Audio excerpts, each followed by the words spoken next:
हरे कृष्ण। ओम नमो भगवते वासुदेवाय। श्रीमद् भागवत महापुराण षष्ठ स्कंद अर्थात छठवां स्कंद, पहला अध्याय अजामिल उपाख्यान का प्रारंभ। अजामिल का कथा यहाँ पर शुरू हो रहा है। राजा परीक्षित ने कहा, भगवान आप पहले द्वितीय स्कंद में निवृत्ति मार्ग का वर्णन कर चुके हैं तथा यह बतला चुके हैं कि उसके द्वारा अर्चिरादि मार्ग से जीव क्रमशः ब्रह्मलोक में पहुंचता है और फिर ब्रह्मा के साथ मुक्त हो जाता है। मुनिवर, इसके सिवा आपने उस प्रवृत्ति मार्ग का भी तृतीय स्कंद में भली भांति वर्णन किया है, जिससे त्रिगुणमय स्वर्ग आदि लोकों की प्राप्ति होती है और प्रकृति का संबंध ना छूटने के कारण जीवों के बार बार जन्म मृत्यु के चक्र में आना पड़ता है। आपने यह भी बतलाया कि अधर्म करने से अनेक नरक की प्राप्ति होती है और पांचवें स्कंद में उनका विस्तार से वर्णन भी किया। चौथे स्कंद में आपने इस प्रथम मनमंत्र का वर्णन किया। उसके अधिपति स्वयंभू मनु थे। साथ ही चौथे और पांचवें स्कंद में प्रियव्रत और उत्तानपाद के वंश तथा चरित्र का एवं द्वीप, वर्ष, समुद्र, पर्वत, नदी, उद्यान और विभिन्न द्वीपों के वर्षों का भी निरूपण किया।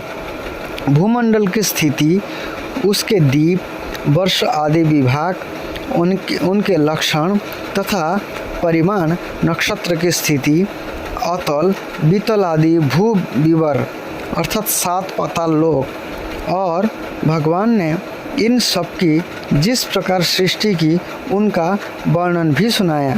महाभाग, आप मैं वह उपाय जानना चाहता हूँ जिसके अनुष्ठान से मनुष्य को अनेक भयंकर यातनाओं से पूर्ण नरक में ना जाना पड़े। आप कृपा करके ऐसा उपदेश दीजिए। जैसे अभी परीक्षित महाराज को सुखदेव गोस्वामी ने जो भी बातें सुनाएं जो इस प्रकार का था, लेकिन अभी तक ये नहीं सुनाएं जो पूर्ण नरक में ना गिरना पड़े जीव को और वो जीव जो है भगवान का धाम जा सके। कैसे जाएं, तो उसका वर्णन अभी सुनना चाहते जी। उसका उपाय क्या है, वही उपाय श्री सुखदेव गोस्वामी जी बताते हैं। श्री सुखदेव जी ने कहा, मनुष्य मौन, वाणी और शरीर से पाप करता है। यदि यह उन पापों का इसी जन्म में प्रायश्चित ना कर ले तो मरने के बाद उसे अवश्य ही उन भयंकर यातनापूर्ण नरक में जाना पड़ता है, जिनका वर्णन मैंने तुम्हें 5वें स्कंद में स्कंद के अंत में सुनाया है। इसीलिए बड़ी सावधानी और सजगता के साथ रोग एवं मृत्यु के पहले ही शीघ्र से शीघ्र पापों की गुरुता और लघुता पर विचार करके उनका प्रायश्चित कर डालना चाहिए। जैसे मर्मज्ञ चिकित्सक रोगों का कारण और उनका गुरुता लघुता जानकर झटपट उनकी चिकित्सा कर डालता है। जैसे अपने आप को एक डॉक्टर बनाना पड़ेगा। डॉक्टर का उदाहरण यहाँ पर दिया है। जैसे डॉक्टर रोग का निवारण करता है दवाई से, इसी प्रकार हमें धर्म में रह करके अर्थात भगवान के शरण ग्रहण करके अपने सारे कर्मों को पूरी तरह से जला डालना चाहिए और भक्ति करनी चाहिए। राजा परीक्षित ने पूछा, भगवान मनुष्य राजदंड, समाजदंड आदि लौकिक और शास्त्रोक्त नरक गमन आदि पारलौकिक कष्टों से यह जानकर भी कि पाप उसका शत्रु है, पाप वासनाओं से विवश होकर बार बार वैसे ही कर्मों में प्रवृत्त हो जाता है। ऐसी अवस्था में उसके पापों का प्रायश्चित कैसे संभव है? मनुष्य कभी तो प्रायश्चित आदि के द्वारा पापों से छुटकारा पा लेता है, कभी फिर उन्हें ही करने लगता है। ऐसा स्थिति में मैं समझता हूँ कि जैसे स्नान करने के बाद धूल डालने के कारण हाथी का स्नान व्यर्थ हो जाता है, वैसे ही मनुष्य का प्रायश्चित करना भी व्यर्थ हो जाता है। तो यहाँ पर हाथी का उदाहरण दिया गया है। जैसे हाथी अपने परिवार के साथ जल में जाकर के भली भांति स्नान करते हैं, बहुत अपने आप को मतलब स्वच्छ करता है, जल में बहुत समय तक नहाता है। लेकिन फिर वही हाथी जो है अपने सूंडों से धूल छिड़क लेता है अपने शरीर में। तो इसलिए परीक्षित महाराज कहते हैं तो मनुष्य पाप करता है, फिर भोगता है, फिर पाप करने लगता है, तो उसका प्रायश्चित कहाँ से होगा, कैसे हुआ? उसका तो प्रायश्चित तो करता है लेकिन फिर से पाप करने लगता है, ये जड़ से ख़त्म नहीं होता है, तो ये कैसे होगा? तो सुखदेव जी ने कहा वस्तुतः कर्म के द्वारा ही कर्म का निर्जीव नाश नहीं होता, क्योंकि कर्म का अधिकारी अज्ञानी है। लोग बोलते हैं ना कर्म ही पूजा है, ऐसे लोगों के लिए सीख है। अज्ञान रहते पाप वासनाएं सर्वथा नहीं मिट सकती, इसलिए सच्चा प्रायश्चित तो तत्व ज्ञान ही है।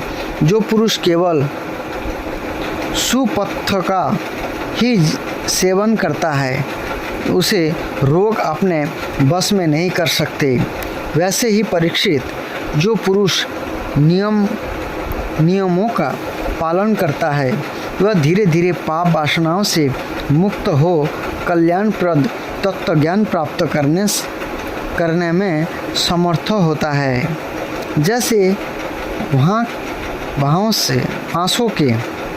जैसे बांसों के झुरमुठ में लगी आग बांसों को जला डालती है, अर्थात जैसे हवा चलता है तो बांस में रगड़ आती है, रगड़ हो करके क्या है आग लग जाती है, इसी वही उदाहरण दिया गया है। वैसे ही धर्मज्ञ और श्रद्धावान धीर पुरुष तपस्या, ब्रह्मचर्य, इंद्रिय दमन, मन की स्थिरता, दान, सत्य, बाहर भीतर की पवित्रता तथा जम एवं नियम, इन 9 साधनों से मन, वाणी और शरीर द्वारा किए गए बड़े से बड़े पाप को भी नष्ट कर देते हैं। भगवान की शरण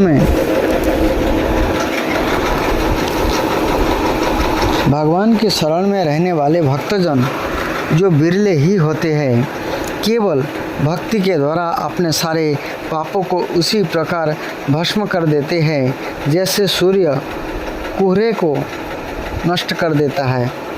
जैसे जितना मर्जी कोहरा हो, जैसे सूरज उगते हैं तो कोहरा क्या करते ख़त्म हो जाते हैं, सूर्य उगते ही सूर्य का किरण में कोहरा ख़त्म हो जाता है। उसी प्रकार जो कितना भी पापी हो, यदि भगवान के शरण में आ जाते हैं, भगवान की शरण ले लेता है तो सारे पाप ऐसे ही नष्ट हो जाते हैं। परीक्षित, पापी पुरुषों की जैसी शुद्धि भगवान को आत्मसमर्पण करने से और उनके भक्तों का सेवन करने से होता है, वैसी तपस्या आदि के द्वारा नहीं होती। जगत में यह भक्ति का पंथ ही सर्वश्रेष्ठ है, भय रहित और कल्याण स्वरूप है, क्योंकि इस मार्ग पर भगवत परायण सुशील साधुजन चलते हैं। परीक्षित, जैसे शराब से भरे घड़े को नदियाँ पवित्र नहीं कर सकती, वैसे ही बड़े बड़े प्रायश्चित बार बार किए जाने पर भी भगवत विमुख मनुष्य को पवित्र करने में असमर्थ है। अर्थात जो भगवान से विमुख है, ऐसे प्रायश्चित करने वाले जो जीव है वो कभी पवित्र नहीं हो सकते जो भगवान से विमुख है। जिन्होंने अपने भगवत गुणानुरागी मन मधु कर को भगवान श्री कृष्ण के चरणारविंद मकरांद का एक बार पान करा दिया, उन्होंने सारे प्रायश्चित कर लिए। जो भगवान के श्री चरणों में पूर्ण रूप से अपने आप को समर्पित कर दिया है, वो सारे पाप जो है प्रायश्चित कर लिया है, केवल भगवान के शरण लेने से। ये सपनों में भी जमराज और उनके पासधारी दूतों को नहीं देखते, फिर नरक की तो बात ही क्या है। परीक्षित, इस विषय में महात्मा लोग एक प्राचीन इतिहास कहा करते हैं। वास्तव में जो इतिहास है, ये प्राचीन इतिहास को इसको पढ़ाना चाहिए। आज के जो सिलेबस में ऐड करना चाहिए। लेकिन हम अकबर, बाबर, पता नहीं किस किस के चरित्र का, झूठा सब चीज़ों का हम जो है पढ़ रहे हैं। हम जो पढ़े हैं झूठे झूठे लोगों के और गलत पापियों के जो है हम चरित्र को पढ़े हैं। लेकिन ऐसी जो धर्म ग्रंथों से जो बीता हुआ भगवान की जो लीलाएं हैं, भक्तों की लीलाएं हैं, ऐसे इतिहास को पढ़ाना चाहिए जो जीव समझ सके, जान सके ये हमारा कैसे उद्धार होना है, हम कैसे आत्मा है, हमारा कैसे कर्मों का फल भोगना होता है, तो हमारा उद्धार कैसे होगा, तभी जो है हमारा कल्याण हो सकता है ऐसे कथाओं से। इस विषय में महात्मा लोग एक प्राचीन इतिहास कहा करते हैं। उसमें भगवान विष्णु और यमराज के दूतों का संवाद है, किंतु मुझसे उसे सुनो। कान्यकुब्ज नगर अर्थात अभी जो कानपुर के पास कन्नौज है वहाँ की कथा है। कन्नौज एक डिस्ट्रिक्ट है, कानपुर के पास यूपी में पड़ता है। मैं एक दासीपति ब्राह्मण रहता था। दासीपति मतलब एक दासी के पति जो ब्राह्मण रहता था, उसका नाम था अजामिल। दासी के संसर्ग से दूषित होने के कारण उसका सदाचार नष्ट हो चुका था। यह पतित कभी बटोहियों को बांधकर उन्हें लूट लेता, अर्थात वो साधुओं को भी नहीं छोड़ता, साधुओं को भी लूट लेते थे। कभी लोगों को जुए के छल से हरा लेता, किसी का धन धोखाधड़ियों से ले लेता तो किसी का चुरा लेता। इस प्रकार अत्यंत निंदनीय वृत्ति का आश्रय लेकर वह अपने कुटुंबियों का पेट भरता था और दूसरे प्राणियों को बहुत ही सताता था। परीक्षित इसी प्रकार वह वहाँ रहकर दासी के बच्चे का लालन पालन करता रहा। इस प्रकार उसकी आयु का बहुत बड़ा भाग 88 वर्ष बीत गया। अर्थात वो एक वेश्या का पालन करता था। वेश्या के 10 बच्चे थे, 9 बच्चे किसका है पता नहीं था, एक बच्चा उसका था जो नारायण नाम का था। तो ऐसे 88 साल जो है उसका बीत गया है उनके वेश्या का पालन करने और उसके बच्चे का पालन करने के लिए। बूढ़े अजामिल के 10 पुत्र थे। उनमें सबसे छोटे का नाम था नारायण। माँ बाप उससे बहुत प्यार करते थे। वृद्ध अजामिल ने अत्यंत मोह के कारण अपना संपूर्ण हृदय अपने बच्चे नारायण को सौंप दिया था। यह अपने बच्चे की तोतली बोली सुनकर तथा बाल सुलभ खेल देख कर फूला नहीं समाता था। अजामिल बालक के स्नेह बंधन में बंध गया था। जब यह खाता तब उसे भी खिलाता, तब पानी पीता तो उसे भी पिलाता। इस प्रकार यह अतिशय मूढ़ हो गया था। उसे इस बात का पता ही ना चला कि मृत्यु मेरे सिर पर आ पहुंची है। यह मूर्ख इसी प्रकार अपना जीवन बिता रहा था कि मृत्यु का समय आ पहुंचा। अब यह अपने पुत्र बालक नारायण के संबंध में ही सोचने विचारने लगा। इतने में ही अजामिल ने देखा कि उसे ले जाने के लिए अत्यंत भयावने 3 जमदूत आए हैं। उनके हाथों में फांसी है, मुंह टेढ़े टेढ़े है और शरीर के रोएं खड़े हुए हैं। इस समय बालक नारायण यहाँ से कुछ दूरी तक खेल रहा था। जमदूतों को देखकर अजामिल अत्यंत व्याकुल हो गया और उसने बहुत ऊंचे स्वर से पुकारा, नारायण। भगवान के पार्षदों ने देखा कि वह मरते समय हमारे स्वामी भगवान नारायण का नाम ले रहा है, उनके नाम का कीर्तन कर रहा है, अतः ये बड़े वेग से झटपट वहाँ आ पहुँचे।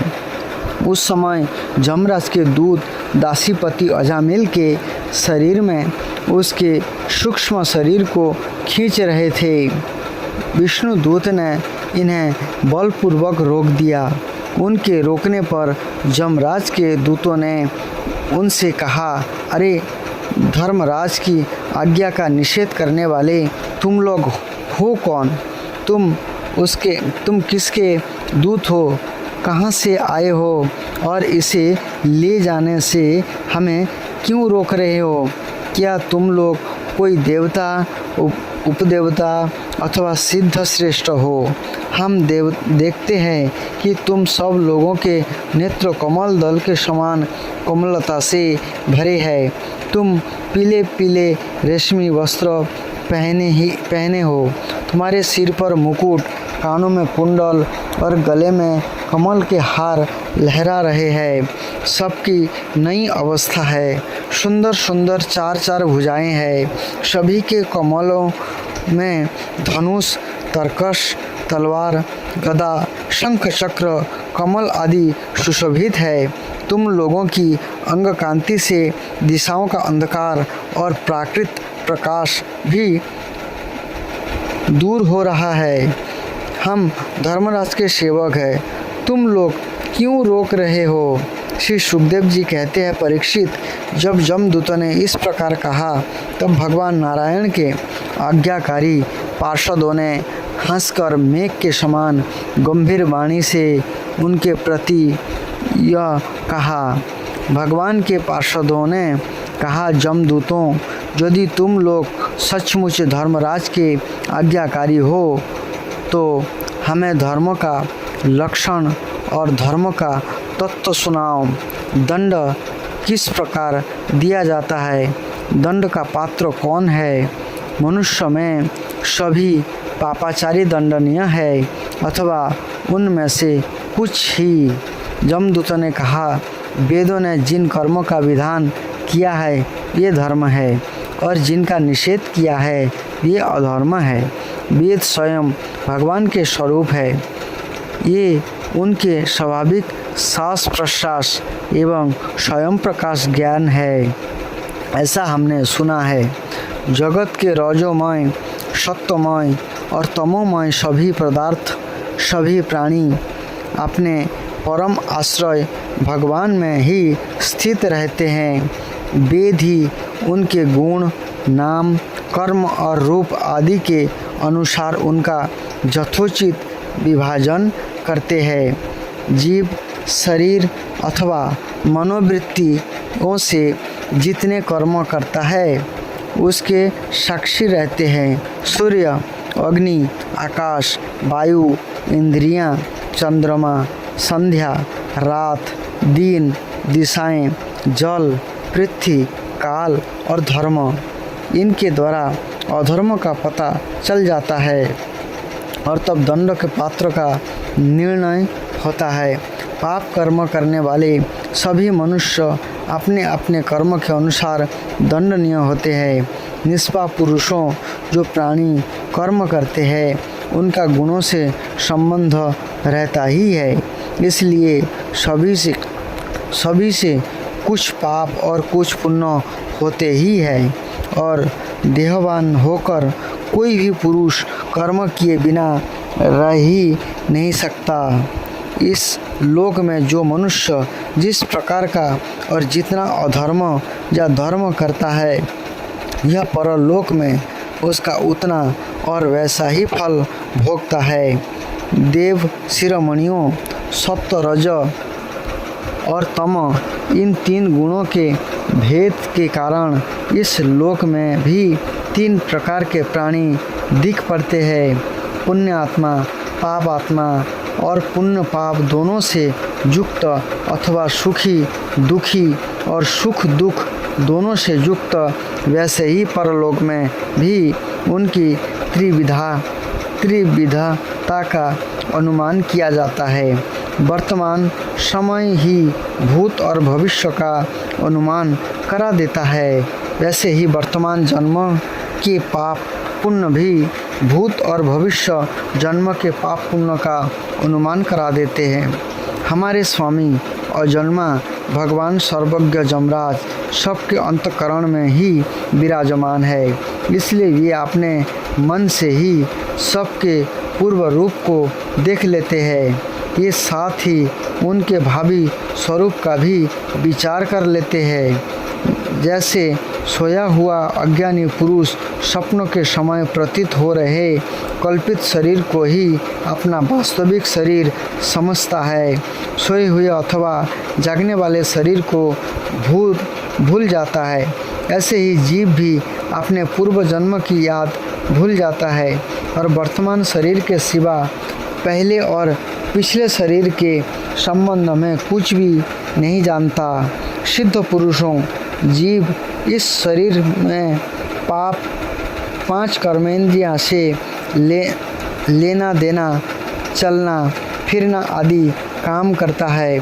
5 ज्ञानेंद्रियों से रूप रस आदि 5 विषयों का अनुभव करता है और 16वें मन के साथ 17वां यह स्वयं मिलकर अकेले ही मन, ज्ञानेंद्रिय और कर्मेंद्रिय इस तीनों के विषय को भोगता है। जीवों का यह 16 कला और सत्य आदि 3 गुणों वाला लिंग शरीर अनादि है। वही जीवों को बार बार हर्ष, शोक, भय और पीड़ा देने वाले जन्म मृत्यु के चक्कर में डालता है। जो जीव अज्ञानवश काम, क्रोध, लोभ, मोह, मद, मत्सर इन 6 शत्रुओं पर विजय प्राप्त नहीं कर लेता, उसे इच्छा न रहते हुए भी विभिन्न वासनाओं के अनुसार अनेकों कर्म करने पड़ते हैं। वैसी स्थिति में यह रेशम के कीड़े के समान अपने को कर्म के जाल में जकड़ लेता है और इस प्रकार अपने हाथों मुँहों का शिकार बन जाता है। कोई शरीरधारी जीव बिना कर्म किए कभी एक क्षण भी नहीं रह सकता। प्रत्येक प्राणी के स्वाभाविक गुण बलपूर्वक विवश करके उससे कर्म कराते हैं। जीव अपने पूर्व जन्म के पाप पुण्यमय संसार के अनुसार स्थूल और सूक्ष्म शरीर प्राप्त करता है। उसकी स्वाभाविक एवं प्रबल वासनाएं कभी उसे माता के जैसा अर्थात स्त्री रूप बना देती है तो कभी पिता के जैसा अर्थात पुरुष रूप बना देती है। प्रकृति का संसर्ग होने से ही पुरुष अपने को अपने वास्तविक स्वरूप के विपरीत लिंग शरीर मान बैठता है।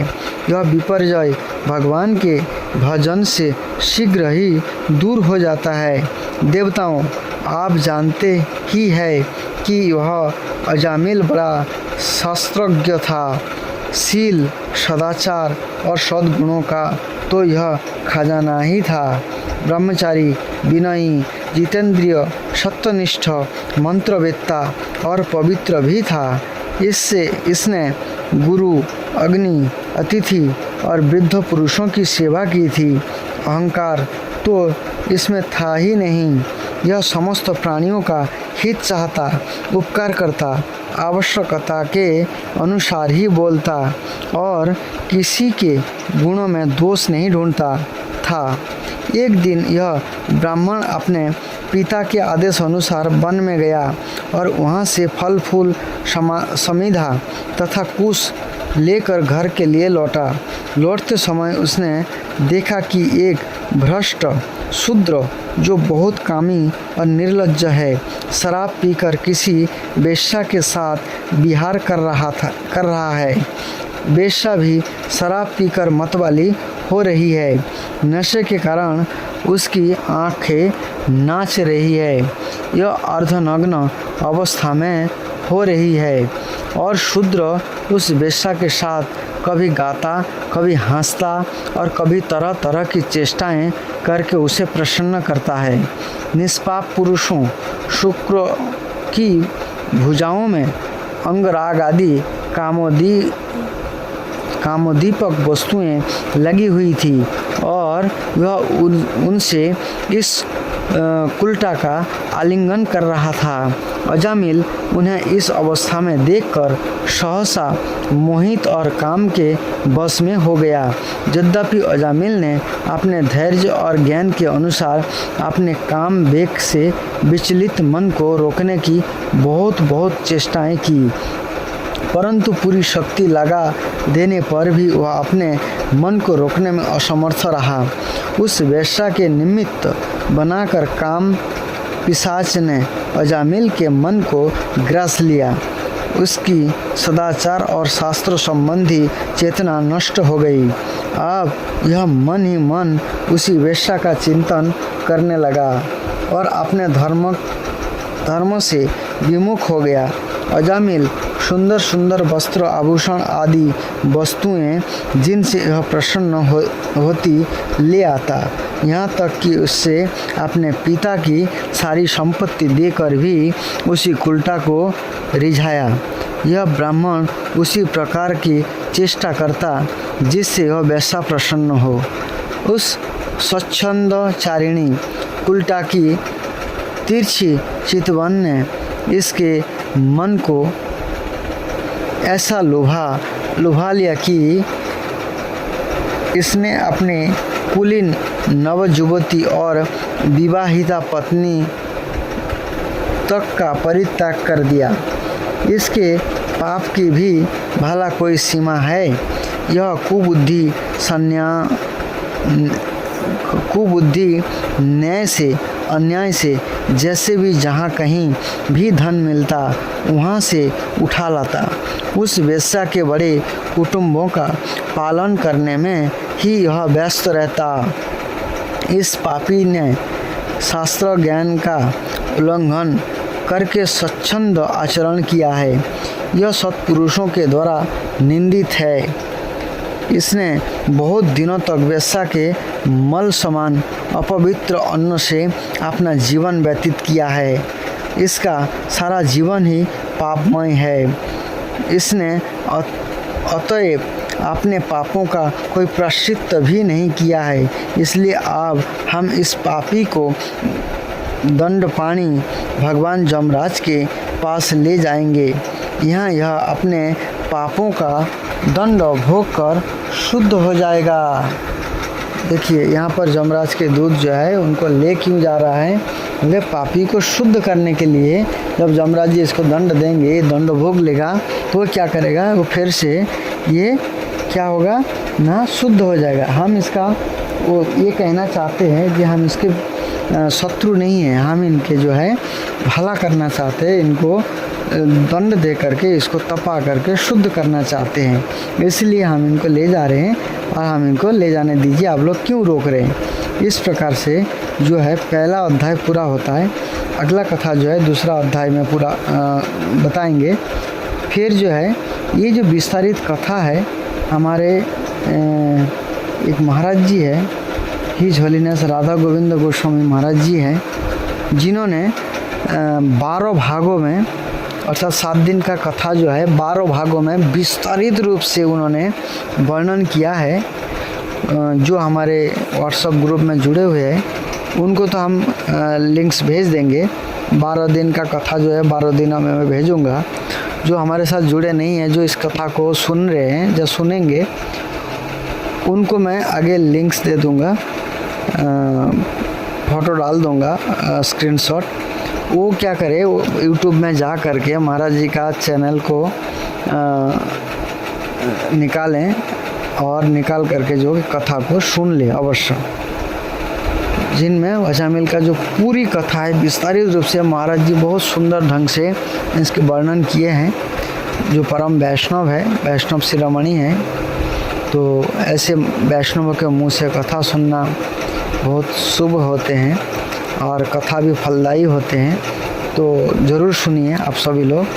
विस्तारित रूप से कथा है हिज होलीनेस राधा गोविंद गोस्वामी महाराज जी, उनके कथा है जो अजामिल का प्रसंग में 12 कथाएं हैं, 12 दिन का कथा है।